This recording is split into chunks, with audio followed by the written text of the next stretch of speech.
Perfecto. Bueno, aquí estamos otra vez, lo prometido es deuda y hemos dicho que íbamos a hablar sobre un tema bastante curioso, que es el miedo.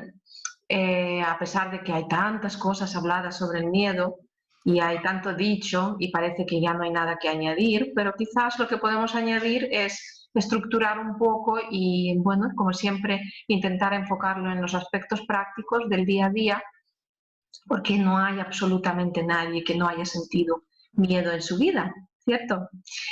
Buenos días, Amalia. Aquí estamos. Hola, buenos días Estela, ¿qué tal? Buenos días y Encantada, un placer. bienvenidos a todos nuestros amigos y a nuestras amigas a este canal y a todas aquellas personas que les puede interesar este tema tan interesante y tan profundo y tan de día a día y momento a momento como es el miedo, porque nos movemos mucho, mucho, mucho tiempo en el miedo, ¿no, Estela? Cuéntanos. Pues mira, es lo que ya he dicho. En ese sentido, no hay ninguna persona que no haya sentido miedo. Los miedos en general son sentimientos primarios, son sentimientos básicos. Están en nuestros genes, en nuestra memoria genética. Pensemos por un momento en aquellas personas que vivían en las cavernas y tenían que salir fuera de la cueva a enfrentarse a una naturaleza bastante hostil, que no estaba domada como a día de hoy, ¿no? No tenían artilugios para luchar contra ella, estaban rodeados de oscuridad, de animales salvajes que eran de un tamaño bastante más grande de lo que tenemos ahora. Sin embargo, no tenían otra opción.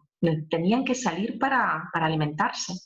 Y allí es donde empieza la bioquímica del coraje, que es la que supera el miedo. Entonces, en ese sentido, no quiero que parezca que el miedo es como una especie de un agujero negro que es algo pecaminoso, es algo que hay que tener vergüenza. Fijaros qué cantidad de gente que entra en una consulta jamás en la vida ha podido tener coraje de reconocer que lo que le pasa es que tiene miedo.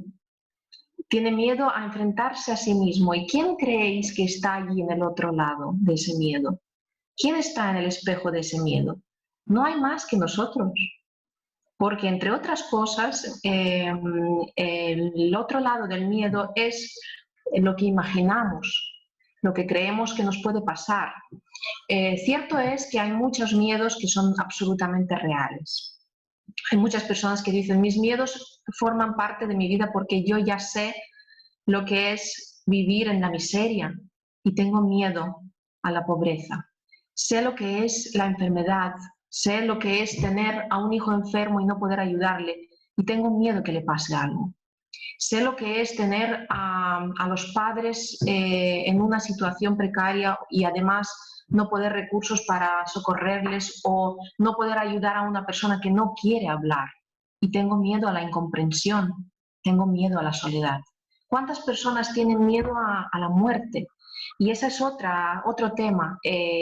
Cuando empiezas a indagar en el tema de la muerte, que es un miedo muy común, realmente te das cuenta, hablando con las personas, que posiblemente no es tanto el miedo a la muerte como el miedo a la soledad, a la enfermedad, a la falta de autosuficiencia, a la incapacidad de abastecerse a sí mismo, a la dependencia y a esa especie de oscuridad que nos envuelve cuando no podemos vivir plenamente, no podemos realizar nuestros deseos, no podemos hacer aquello que nos place, sentir y realizar aquello que es nuestra vocación o lo que nos está dictando nuestra voz interior. Entonces, detrás del miedo a la muerte, realmente no hay tanto miedo a desaparecer, porque cuando está la muerte nosotros no estamos y cuando estamos nosotros no está la muerte. Es un miedo que no tendría sentido. Pero hay muchos miedos absurdos. Sin embargo, es mucho más potente el miedo a la soledad. No está en nuestra naturaleza de estar solos. Necesitamos intercambiar opiniones, necesitamos hablar, necesitamos el chismorreo, necesitamos saber de los demás, necesitamos contar de nosotros, necesitamos escucharnos mientras lo estamos contando, y la posibilidad de que todo esto ya no se puede tener, de que tus amigos estén muriendo porque ya son mayores y tú te estás quedando solo, eso no nos gusta para nada. Y es bastante comprensible.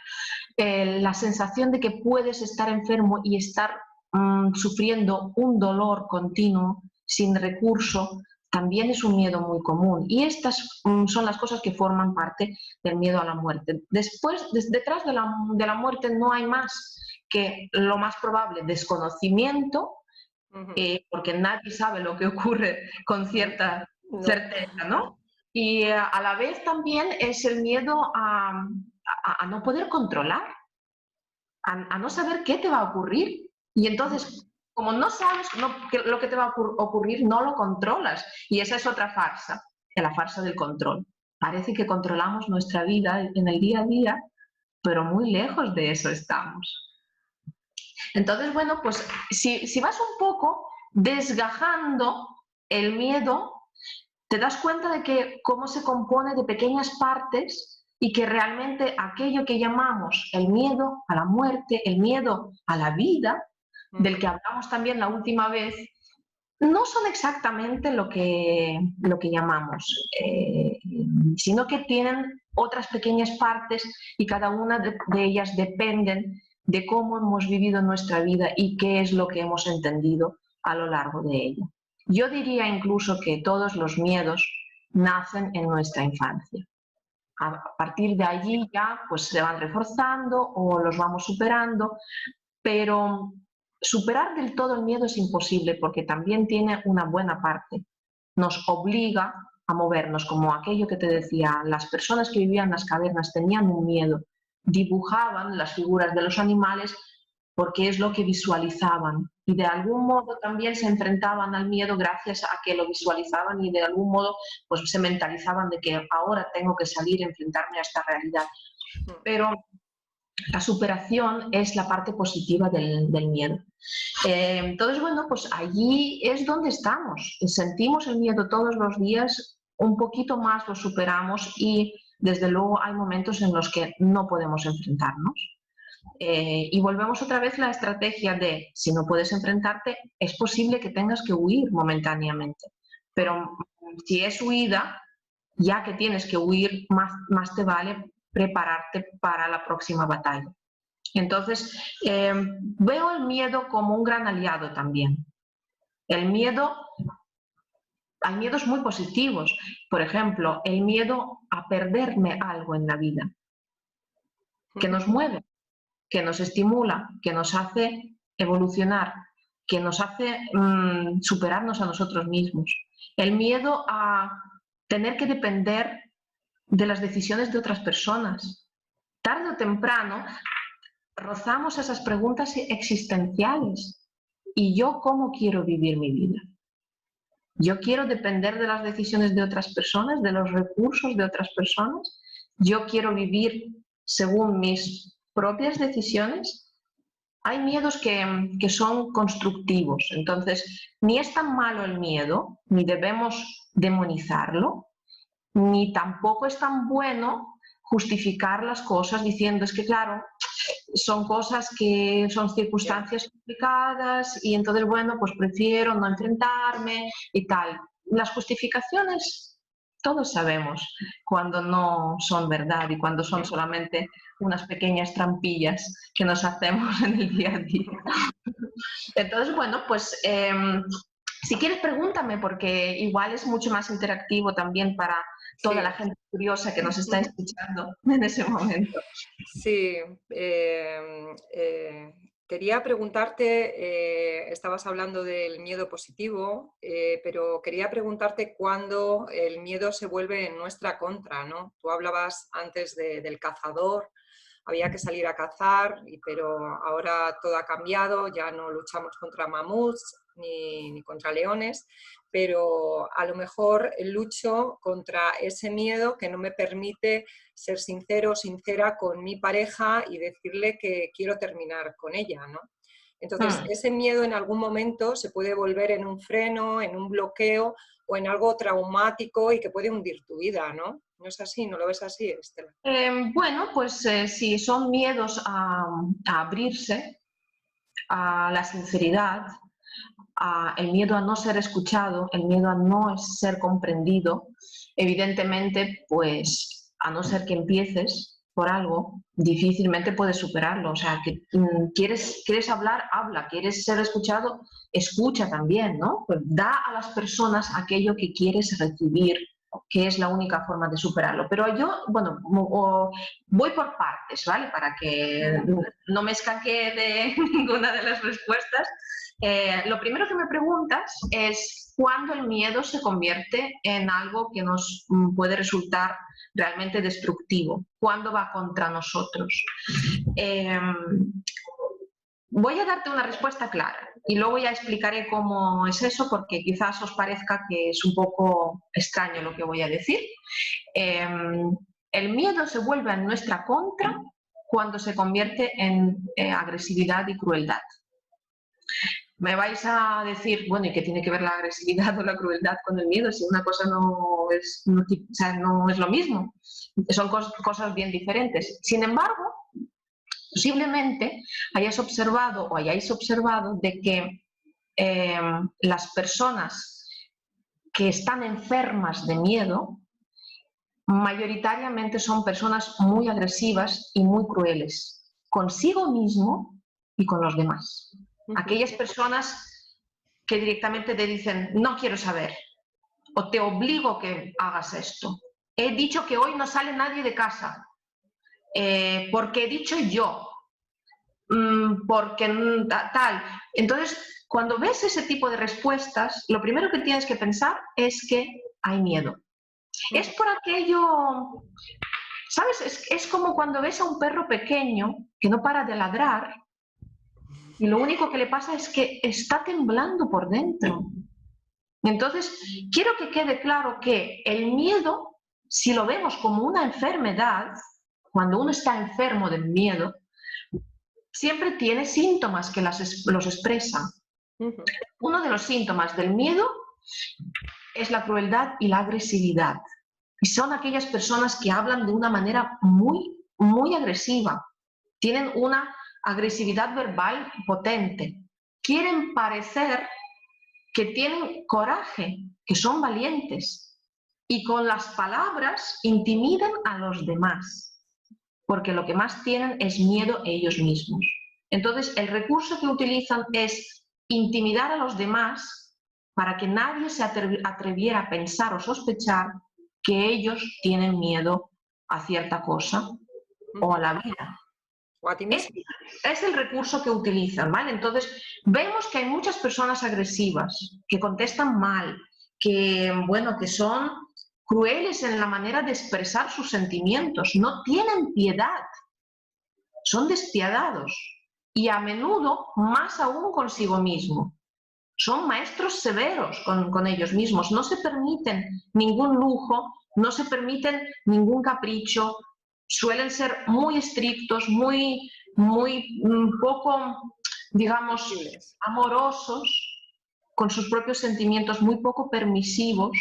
Y entonces te dejan en una tesitura en la que un paso a la derecha, un paso a la izquierda, hay fusilamiento emocionalmente hablando, ¿no?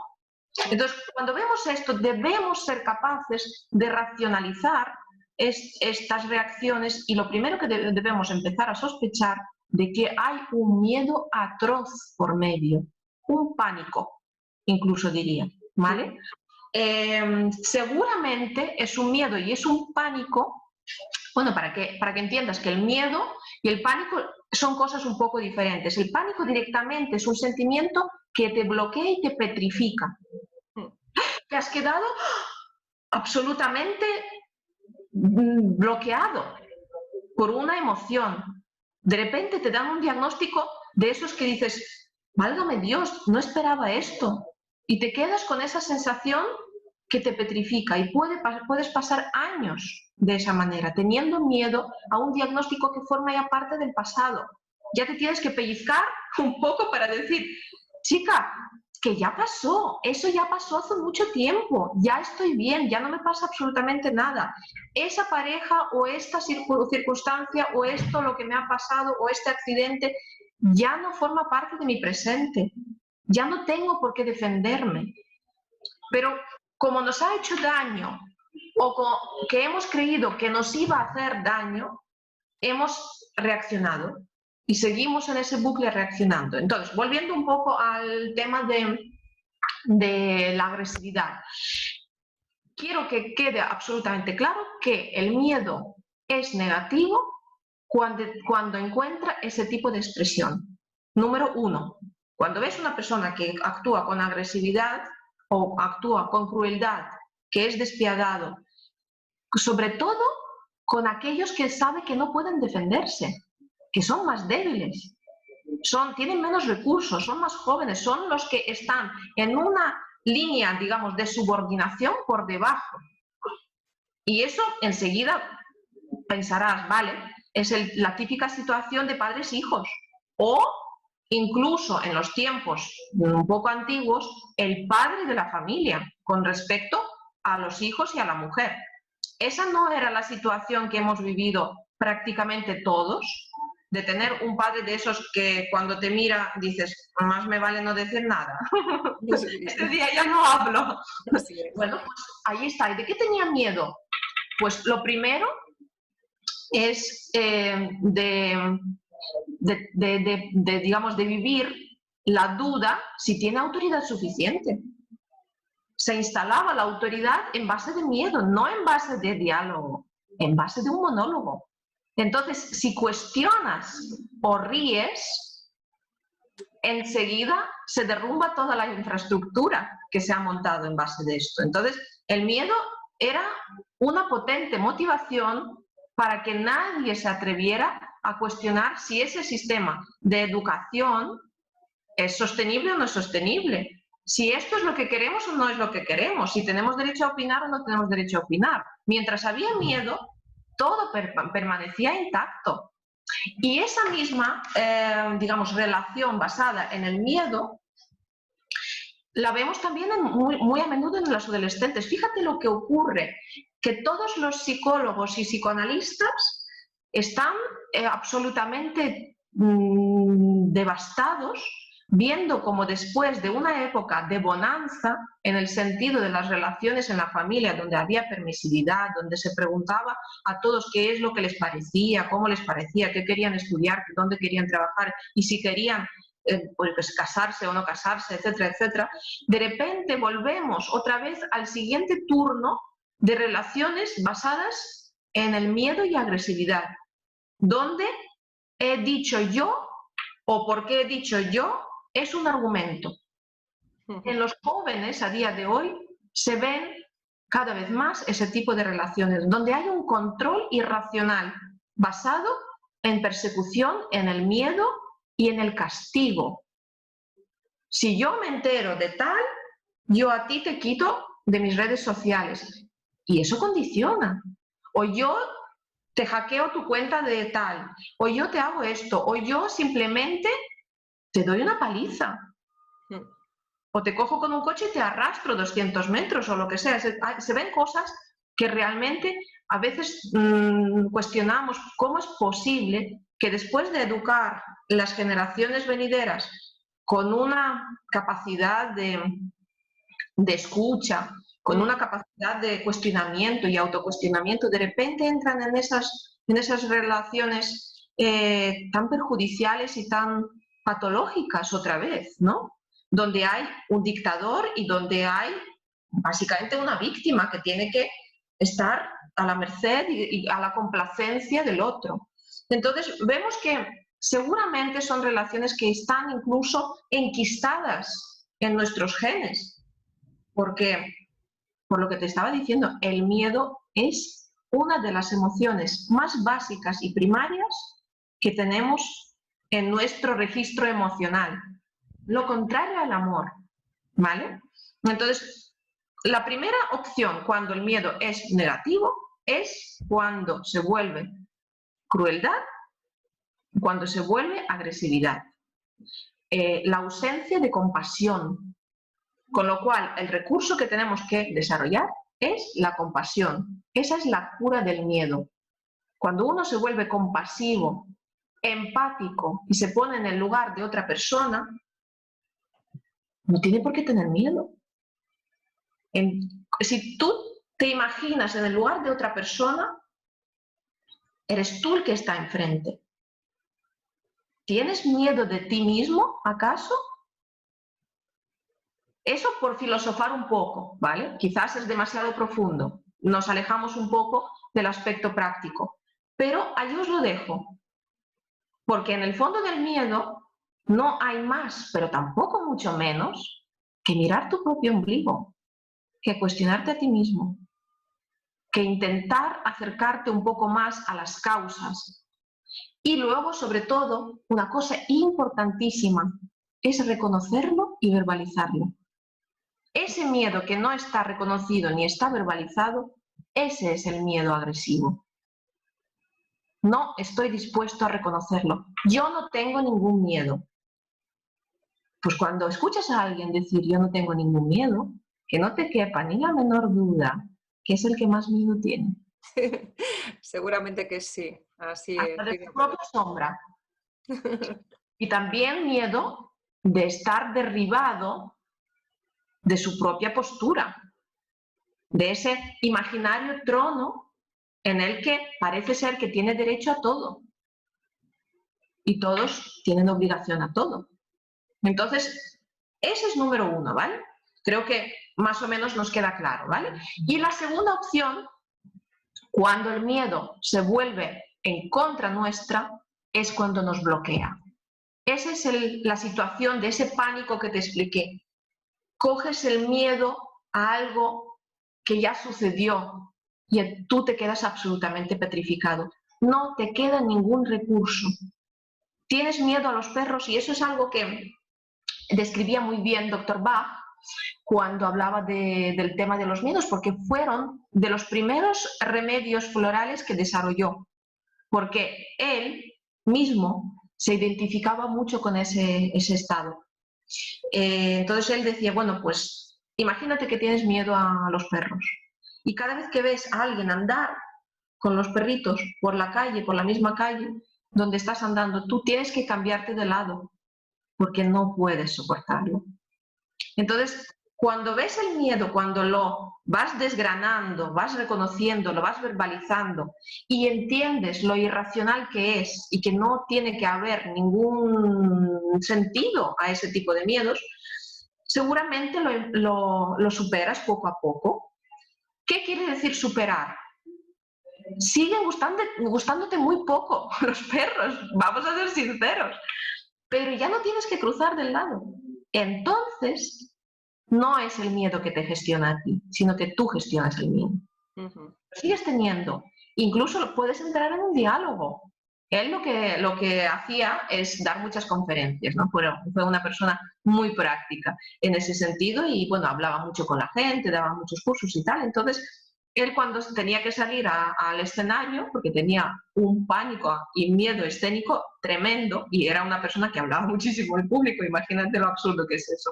Entonces él decía, bueno, miedos míos, veniros conmigo. Entonces, bueno, pues esa fue su forma de superarlo. Seguramente seguirás teniendo miedo, pero si no te condiciona, eres tú el dueño de tu vida y tienes las llaves y las riendas de tu vida siempre contigo. De acuerdo, no soy un gran amante de los perros, pero no tengo que cruzarme de la calle y eso es lo que importa. Poder seguir viviendo con ellos, sin ellos y tal, pero que no te condicionen en ningún momento. Y en ese sentido, ¿sabes? Hay algunas técnicas psicoterapéuticas que me he encontrado con unas cuantas, con bastantes, la verdad, que lo que hacen es enfrentarte a las situaciones que te provocan miedo. Entonces, en base de esto, lo que hacen es entrenarte, hacer una especie de coaching, ¿no? Ponerte en la situación y que cada vez desarrolles una mejor reacción a eso, ¿vale? Entonces, si tienes miedo a la oscuridad, pues me quedo contigo en la oscuridad y vamos apagando y encendiendo, o te enseño a a cantar mientras estás en la oscuridad, si estamos hablando de niños, o a reírte porque la risa espanta a todos los bichos malos que están en la oscuridad. Entonces provocas reacciones que son en su esencia positivas y entonces poco a poco vas afianzando a ese pequeño o adulto paciente que realmente tienes un recurso en las manos. De eso hay muchísimo y hay muchas otras cosas que no necesariamente son tan indagatorias, pero sí lo que permiten es desarrollar un recurso y conectar mejor el hemisferio derecho, que es donde están las emociones, y el hemisferio izquierdo, donde están los recursos intelectuales para superarlo, ¿no? Darle un poco el sentido a las cosas. Entonces, bueno, pues quizás lo más difícil es trabajar con los miedos cuando uno no te los sabe expresar. Porque de miedos hay muchos tipos. Hay miedos a algo conocido. Cuando el paciente te viene y te dice, yo tengo miedo a la pobreza, tengo miedo al fracaso, tengo miedo al dolor, tengo miedo a quedarme encerrado en un ascensor, ¿vale? Que fobias también están allí. Y las aprensiones también están ahí. Basta con que el paciente te sepa identificar cuál es el miedo, ya tienes la mitad de la cosa hecha, ¿vale? Ya empiezas a verbalizarlo y a reconocerlo. Pero ¿qué hacemos con las personas que dicen, es que vivo con la sensación de que algo malo me va a pasar, pero no sé lo que es? No sé de qué tengo miedo, pero vivo con el miedo, como si fuese el conejito ese que sale de la madriguera y está continuamente temblando porque va a venir cualquier cosa, cualquier daño. Allí es donde es lo que te decía, pues hay cosas que son reales. Yo tengo el miedo a la enfermedad porque ya he pasado por una enfermedad y sé lo que es, entonces tengo miedo que no me vuelva a pasar. Pero si no sé lo que es, entonces allí es donde están las técnicas que manejamos en las consultas, allí es donde está el famoso tapping, donde está la acupuntura, donde está la terapia floral de Dr. Bach, allí es donde está la respiración y todo lo que puedes ofrecer. Allí es donde está también la psicoterapia. Poco a poco vas acercándote a esto, ¿no? No es fácil, pero tampoco es imposible.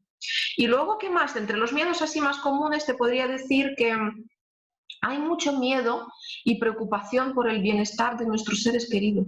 Nos da ansiedad el hecho de que algo les puede pasar o que nos puedan dejar, que nos abandonen, ¿sabes? Es un miedo muy, muy común y incluso hay algunas personas que, es lo que te decía que antes, el miedo a perder el control parece mentira, pero en cuanto estamos en una situación que parece ser que no controlamos, el miedo es atroz. Sí. El miedo a perder ese equilibrio, el miedo de no saber dónde estoy, dónde están todas las cosas, qué va a ocurrir. ¿Qué va a ocurrir? ¿Qué va a pasar conmigo? ¿Seré capaz o no seré capaz? Y entonces ahí ya entramos en temas que ya hemos hablado, que son también incertidumbres. Está todo un poco entremezclado en ese sentido. Pero bueno, quiero que también que quede claro que los tipos de miedo son múltiples. Se puede, digamos, meterlos en ciertas casillas, ¿no? El miedo a lo conocido, el miedo a lo desconocido, el miedo a perder el control, el miedo y la ansiedad por nuestros seres queridos. Y luego también hay un estado que es bastante interesante, que es el miedo a perder la razón. ¿Sabes? La cantidad de gente que dice, es que ya estoy en el punto en el que realmente me parece que me voy a volver loco. Y eso también ocurre mucho. Cuando ya estamos muy sobrepasados de emociones, ese miedo también existe bastante. Y bueno, si quieres hablamos de algunas situaciones prácticas, ¿qué te parecen? Pues al hilo de lo que estabas comentando ahora mismo, sí que conozco un caso, varios casos, personas jóvenes además, que yo creo que por exceso de ansiedad o de estrés han caído en ese miedo, el miedo a perder la cabeza. Entonces, les tienes que acompañar en ese proceso, porque como dices, el miedo hay que pasar por él, hay que ir gestionándole, aprendiendo a superarle poco a poco. Y entonces tienes que darles un apoyo. Me gustaría que hablaras, si no me apoyo en el miedo, ¿Dónde me apoyo? ¿Cuál es ese puente? ¿Cómo puedo hacer el cambio de salir de ese miedo que siento a esa confianza y a esa plenitud en mi vida, ¿no? Sabes, a veces las cosas no se solucionan hablando, aunque hablar es muy importante. Una vez que verbalizas un problema, ya estructuras un poco las cosas en tu mente, en tu sistema también de imaginación. Luego es muy importante también que, bueno, que reconozcas, y eso es lo primero. Cuando reconoces y cuando verbalizas, ya le das una posibilidad de conexión con un recurso, ¿vale? A veces es lo más difícil, sinceramente hablando, o sea, hacer que una persona reconozca que realmente en este momento está teniendo miedo, es que el mismo hecho de decir tengo miedo parece ser que es algo de reconocer tu propia debilidad. Y habitualmente a las personas cercanas no se suele contar eso, porque, claro, es que pensarán que no valgo nada, que no tengo valor, que pensarán que no soy capaz. ¿Qué pensarán en general de mí? Entonces, bueno, pues realmente lo cierto es que nos sentimos juzgados por nuestros seres queridos. Y por eso, precisamente, somos con ellos a veces lo más agresivo. Y nos ponemos muy a menudo a la defensiva también. O sea, es irracional, pero es así, ¿vale? ¿Con quién con quien más confianza tengo? Es con quien peor estoy. Contesto mal, me pongo a la defensiva, no quiero saber, no quiero contar, no sé. A ti te habrá pasado incluso con tus hijos, seguramente, ¿no? Exactamente. Entonces dices, pero ¿cómo es posible que es mi hijo y bueno, y le cuenta cosas a quien sea, menos a mí? Soy la última en enterarme. Entonces, a veces, siendo una persona cercana, no tenemos la confianza suficiente y no es porque no la merecemos, sino que precisamente por lo contrario, por esa cercanía y por esa implicación emocional, no debemos ni tampoco podemos entrar en esa ayuda, ¿vale? Es muy difícil que nos digan las cosas tal y como son, siempre encontrarán una forma de escaquearse, no tiene importancia, bueno, no, eso no, mira qué pesada eres o qué pesado eres, no quiero hablar, se acabó la conversación. Allí es cuando dices, se acabó la conversación y ves que es esta respuesta agresiva, no pases más de allí, porque no es cuestión de que te pongas en un plan de motosierra para conseguir, lo vas a provocar lo contrario, es una reacción contraria y es una reacción agresiva. Cuando ves agresividad, sabes que tratas con el niño. Entonces es mejor ir a una persona ajena, que no tiene esa implicación emocional con esa persona, para que hable y tire un poco del hilo, ¿vale? Pero a veces, te vuelvo a decir, está en nuestra cabeza, sentimos, pero no sabemos con certeza qué es lo que sentimos.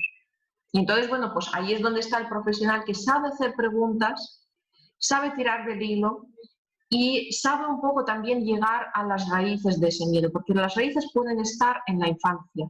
Basta con que hayas presenciado algo que has entendido como una agresión o como un peligro para tu integridad o felicidad, que desarrollas ese miedo. Y no quiere decir que realmente ha sido lo que ese niño o esa niña han entendido.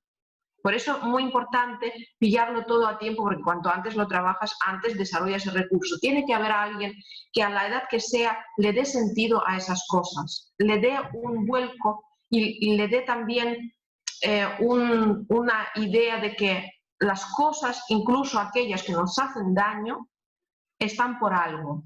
Son experiencias que nos hacen desarrollar recursos. Eso es lo que importa, ¿vale? Y sobre todo también lo que tenemos que hacer es tener la tendencia de esa compasión, de esa, digamos, empatía en ponernos en el lugar de otra persona. Una vez que te pones en el lugar de otra persona y eres empático, empiezas a hablar las cosas, empiezas a intercambiar las opiniones, empiezas a cambiar de perspectiva Y entonces cada vez más el miedo disminuye, disminuye, disminuye y te das cuenta de que es absolutamente ridículo.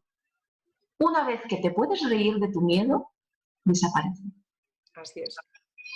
Si puedes reír de algo, desaparece, pero tienes que ampliar la perspectiva. Si tú no amplías la perspectiva, las cosas no te pueden hacer gracia. Si te puedes reír de ti mismo con tus miedos, lo has superado, ya está. Entonces, ¿qué puede ser mejor? Risoterapia incluso, ¿no? Un recurso perfecto. Y eso es algo que, por ejemplo, los dictadores no permiten y no perdonan, que se rían de ellos. Si te ríes, no tienes miedo. Así de fácil. Si te ríes, no tienes miedo. Y eso es agradable, es fácil, produce una bioquímica fantástica, aumenta la cantidad de serotonina, pone en marcha todos tus neurotransmisores, enseguida empiezas a moverte, a relacionarte mejor, sales de ese círculo cerrado, que esa es otra cosa muy importante. Una persona que tiene miedo siempre está dentro de un círculo cerrado. No quiere salir, ya no se relaciona, porque no puede hablar de lo que le preocupa. Entonces, es así, en esa secuencia.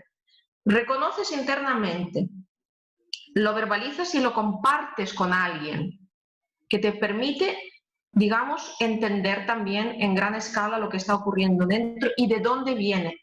Muy a menudo es que esos miedos se hacen una bola porque ha empezado por una cosa de nada y se ha desarrollado en una cosa que no te permite avanzar, que es que además pierdes experiencias de vida, pierdes relaciones, pierdes situaciones amorosas que te llenan de emoción y de sentido por el miedo.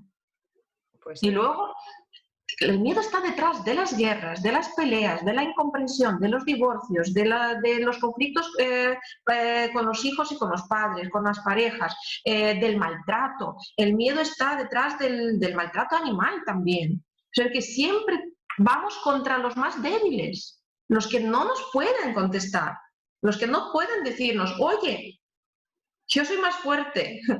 Y entonces, bueno, siempre el miedoso va a ir en contra de alguien que tiene una dependencia emocional y no es capaz de contestarle. Contra alguien que no tiene fuerza, que tiene menor fuerza, que alguien que tiene dependencia económica de ti. Pero nunca va a ir contra aquella persona que es más fuerte, más listo, más apto y tiene más recursos. Así es como actúa el miedo. Entonces, bueno, pues el paso es este. Reconocemos, número 1. Número 2, verbalizamos y lo explicamos bien. Entendemos dónde empezó, que eso es un trabajo muy complicado porque es casi un trabajo de Sherlock Holmes y Dr. Watson. A veces uno tiene que descubrir cosas muy, muy, muy, muy bien enterradas. El propio paciente a veces no te sabe explicar, pero vas tirando de hilo. Pues fíjate, ahora que me dices, pues resulta que yo cuando era pequeño, yo veía como mi abuelita tenía una enfermedad y yo iba todos los fines de semana a verla y veía cómo sufría, etcétera, etcétera. Y a partir de allí empecé a tener miedo bueno, yo qué sé, a crecer o a envejecer o a lo que sea. Y entonces, bueno, hago todo lo posible para no parecer una persona mayor y a veces llegamos a un desequilibrio por allí. Hay muchas situaciones, ¿sabes? A veces ves situaciones en las consultas que son muy te impresionan a veces. Entonces, bueno, pues, y el último recurso, vuelvo a decirte lo mismo, es cuando ya puedes reírte de ello. Si puedes llegar hasta este punto, reír con el paciente o hacer que el paciente ría, o incluso en la propia familia, crear una situación en la que llegamos a un punto de reírnos, explicarlo hasta tal punto de que dices, pero ¿no te parece que no tiene sentido? Es que es ridículo, ríete de ello. Y entonces ellos mismos se dan cuenta que efectivamente no es racional y no tiene por qué serlo tampoco. Y luego hay muchos recursos también. Mira, últimamente he estado en un curso muy, muy bueno, me gustó mucho, que nos enseña a trabajar con los niños, porque con los niños muy a menudo es difícil entrar en el diálogo. Ellos no te saben explicar. Entonces hay que utilizar láminas, hay que hacerles dibujar, hay que hacerles moverse, hay que hacerles... Porque ellos tienen emociones, lo que no tienen es recurso verbal, ¿vale? Sobre todo cuando son niños pequeños de menos de 3 años. Ellos sienten, pero no saben lo que sienten, no saben explicarlo tampoco. Entonces tienes que buscarlo y no puedes apoyarte en la palabra, precisamente. Entonces allí hay recursos que nos permiten también trabajar con las gafas, por ejemplo, que les falta una parte que tiene un ojito tapado, otro ojito tapado. Entonces vas comparando un poco las sensaciones que están con un ojo, con otro ojo. Esto funciona muy bien, sobre todo porque aunque no sabemos con qué estamos trabajando, no sabemos darle explicación ni podemos todavía desarrollar el recurso emocional, pero podemos tratarlo. Y eso no lo podemos perder de vista, porque para muchas mamás que tienen niños, que tienen miedo a la oscuridad, que tienen miedo a ciertas personas, que tienen miedo a los animales, a los perros, al ruido, yo qué sé, a alguna experiencia que hayan tenido, que bueno, porque se enfadan con cosas así muy... Es un recurso fantástico el método ese que te comento, pero bueno, si quieres hablaremos de él un poquito más adelante, porque hay un tema muy interesante sobre los miedos de la infancia y los comportamientos que ellos digamos, producen en la edad más adulta. Es algo que, bueno, mira, yo misma, si quieres, no me gusta nada bajarme al sótano que está oscuro. Y tengo ya, bueno, una cierta edad.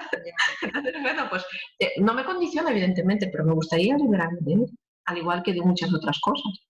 Ya. Bueno, pues que si quieres hablamos de esto en una de estas, sobre los traumas infantiles y los comportamientos adultos, porque creo que por ahí podemos encontrar algunas cosas muy interesantes. Seguro que sí.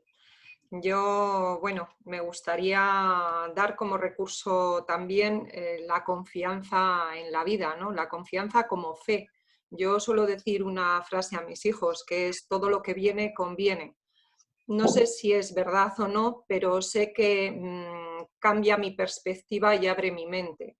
Lo que hablabas antes, ¿no? Debo de cambiar mi perspectiva. O estoy en un pasado que me puede provocar miedo, o estoy en un futuro que me puede provocar miedo. Entonces, para desligarme de ese mecanismo, intento venir al presente con una aceptación.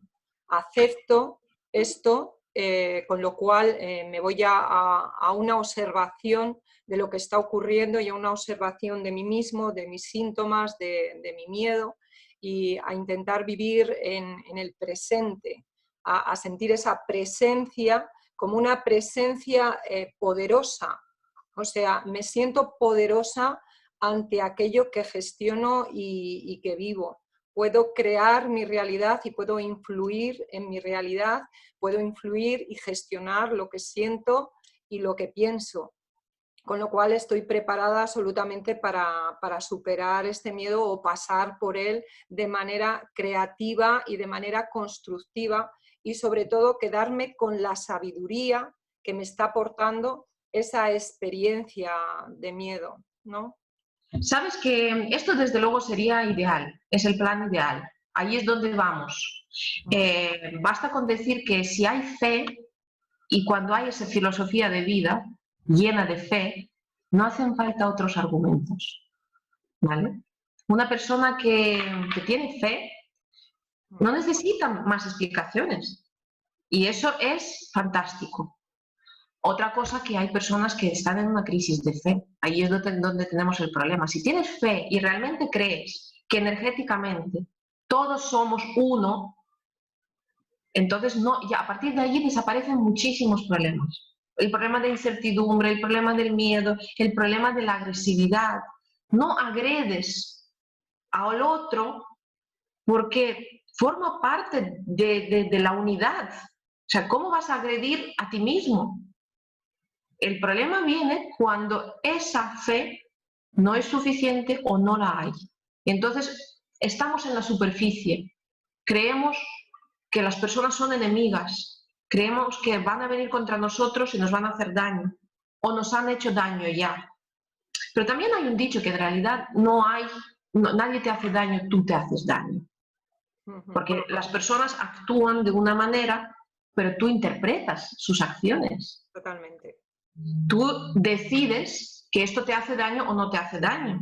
También están ahí los egos bueno, y muchas otras cosas. Entonces, cuando uno está bien, conforme consigo mismo, está, digamos, contento con su posición vital, está en un proceso de desarrollo, está en un proceso también de una, digamos, una sostenibilidad emocional. Cuando ya lo tiene trabajadito, por decirlo de algún modo, ya lo tiene, ya se conoce a sí mismo, ya ha entendido ni que nadie nos agrede, y aquellos que nos han dado lecciones, que nos han dolido, también son nuestros buenos maestros. Y gracias a ellos también nos hemos conocido mejor y nos hemos superado y hemos llegado a ser quienes somos a día de hoy y hemos desarrollado cada vez más autosuficiencia. Entonces es de agradecer. Ellos han sido maestros nuestros no gracias a que nos han acariciado, sino a pesar de estar de una manera que no era, digamos, el plato de gusto, ¿no? Por decirlo de alguna manera. Nos han hecho daño porque nos hemos dejado hacer daño también. Entonces, bueno, una vez que tienes esto trabajado y tienes más o menos claro por dónde te mueves, cuáles son tus estados naturales, cuál es tu personalidad, cuáles son tus límites, llegas a desarrollar cada vez más empatía. Entonces, ni juzgas a los demás, ni tampoco te defiendes continuamente, porque sabes que tú estás en tu lugar y no te vas a mover de allí. Nadie te va a mover de allí, porque es tuyo y no va a ser de nadie más, ¿vale? Entonces, a partir de ahí desaparecen muchos problemas, muchos miedos prácticamente. Entonces, bueno, si has hecho bien tus deberes, llegado hasta cierto punto en la vida, cuando ya eres mayor, lo tienes hecho y es una vida plena en ese sentido, y porque no has perdido mucho en realidad. Te puedes equivocar y tal, puedes volver a tener la misma experiencia, pero cuando vuelves a tener la misma experiencia todo el rato y te hace volver a sentir lo mismo, algo tienes que aprender de allí. ¿No te parece? No puede ser que estés siempre pasando por lo mismo, siempre te toca la misma persona que te hace sentirte de la misma manera, que te hace el mismo daño y vuelves otra vez a empezar. Allí es algo que no está aprendido y no hay más que aprenderlo. Si una vez que solucionas esto, no hay nada más que hacer, ¿entiendes? Entonces, bueno, pues yo, desde luego, lo que describes es una situación ideal. Cuando hay fe no hay ningún problema y no hacen falta más argumentos, ni más explicaciones, ni nada. Nuestro trabajo está precisamente cuando no hay fe. Sí, exactamente. Y yo creo que no hay que permitir que el miedo acabe con todo el amor, que no cierre tu corazón, que siempre tengas tu corazón abierto y que seas consciente de hasta qué punto el miedo te le está cerrando, te le está encogiendo, no te permite ser tú mismo, y siempre pues estar dispuesto a superar eso, porque detrás del miedo hay un gran amor y hay una gran alegría, esa alegría que dices tú, me río, ¿no?, de mi miedo. Entonces, bueno, dasnos la oportunidad de sufrir el miedo, de pasar por él, de sentirle, de observarle y de darnos cuenta de que tenemos miedo, pero que también dentro nuestro hay una gran fiesta de amor y que está ahí dentro nuestro.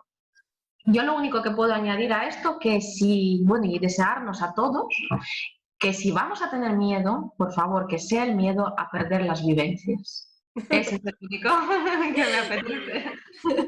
Muy bien, Estela, pues yo creo que con esto cerramos hoy nuestra charla y como siempre con nuestras mejores intenciones de que os llegue algún mensajito, de que os podáis quedar con algo bueno para vosotros y desearos pues que os riáis mucho. Exacto, ese es el mensaje. Si lo resumimos, bueno, a por todas las risas, reírnos de nosotros mismos y con los demás, que es lo más sano. Mientras tanto, bueno,